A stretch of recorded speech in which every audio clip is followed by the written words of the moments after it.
বন্ধুরা, আবার একটা নতুন ভিডিও নিয়ে চলে আসলাম। দেখো চিলি চিকেন করব। মাংসটা ধুয়ে নিয়েছি।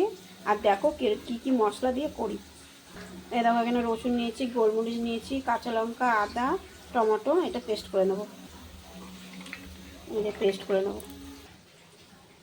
এই দেখো মশলাটা পেস্ট হয়ে গেছে। আর চিলি চিকেনে যেটা দেবো এই যে পেঁয়াজ আর ক্যাপসিকাম আর টমেটো এটা কেটে রেখেছি।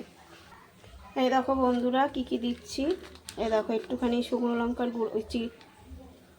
গুঁড়ো লঙ্কা দিচ্ছি, একটু লবণ দিয়ে দিলাম, একটু চিলি সস দিলাম,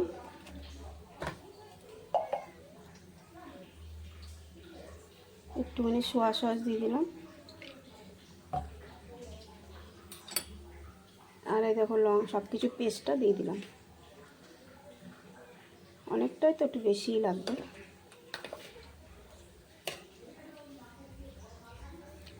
এই দেখো ডিমটা দেখাতে ভুলে গেছি। কি বলো তো, একটু আওয়াজ হচ্ছে, কাজ হচ্ছে তো বাইরে, তাই আগে দিয়ে বলে দিলাম। ডিমটা আবার ফাটিয়ে নিয়ে একা হাতে, তাই ফাটিয়ে নিয়ে দেখাচ্ছি। এই দেখো দুখানা ডিম দিয়ে দিয়েছি। এবার অ্যারারুটটা দিয়ে দিচ্ছি, 2 চামচি মতন দিয়ে দিলাম অ্যারারুট। এবার মেখে নিই। এই দেখো ভিনিগারটা দেবো।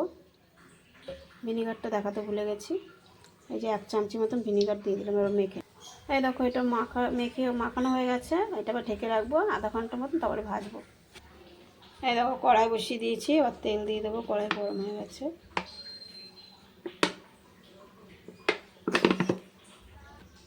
এই দেখো এটা ঢেকে রেখেছিলাম, আধা ঘন্টার মতন মেখে রাখলাম। এবার ভাজ, তেল থেকে ধোয়া উঠছে।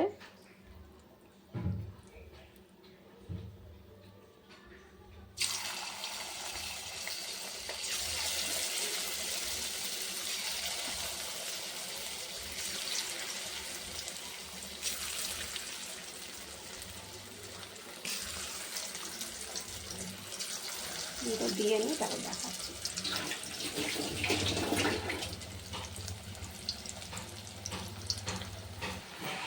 এই দেখো সব দিয়ে দিয়েছি, আর 1 পিঠ হয়েও এসছে।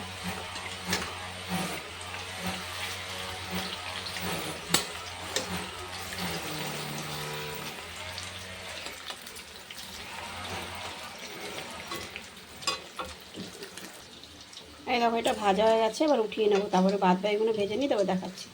এই দেখো ভাজা হয়ে গেছে তেলটার মধ্যে। এবার ক্যাপসিকামটা একটু ভেজে নিই। ক্যাপসিকামটা ভাজা হয়ে গেছে। এবার পেঁয়াজটা দিয়ে দেবো। ক্যাপসিকামটা আগে একটু ভেজে নিলে ভালো হয়। পেঁয়াজটা দিয়ে দিলাম। এই দেখো একটুখানি হালকা লবণ দিয়ে দিলাম।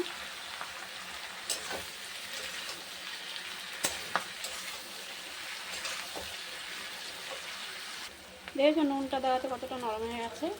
এবার টমেটোটা দিয়ে দিলাম। এই দেখো 1 চামচি মতন মশলা দিয়ে দিলাম। যে সব কিছু পেস্ট করাটা দিয়ে দিলাম।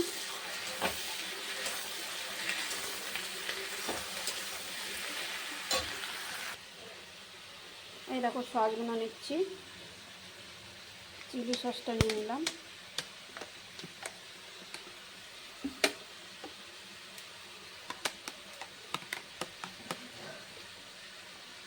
টমেটো সসটা নিলাম।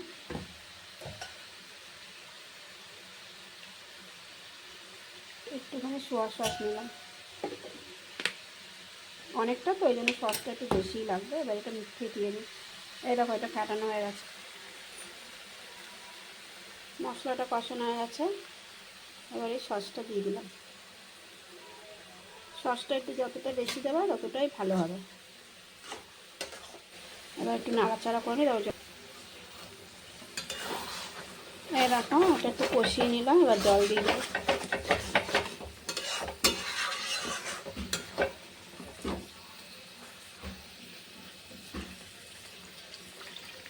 জলটা দিয়ে দিলাম। আর একটুখানি জল লাগবে। এটা ফুটুক, তারপরে চিকেন। এই দেখো ঝোলটা ফুটে গেছে। এবার সব ভাজা চিকেনগুলো দিয়ে দিলাম।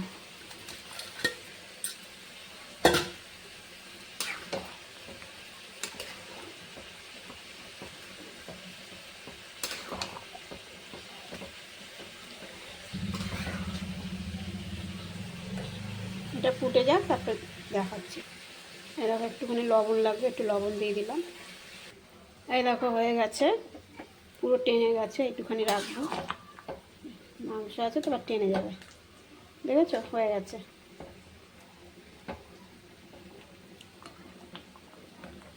নামিয়ে দেবো এখন। আমার চিলি চিকেনটা হয়ে গেছে, তোমরা বানিয়ে খেয়ে দেখো, ভালো লাগবে। আমার মনে হয় আমার ভিডিও তোমাদের ভালো লাগে না, এই জন্য তোমরা শেয়ারও করো না, ফলোও করো না, লাইকও দাও না। যদি আমার ভিডিওটা ভালো লাগে একটু শেয়ার করো, একটু ফলো করো, একটা লাইক দিয়ে দিও।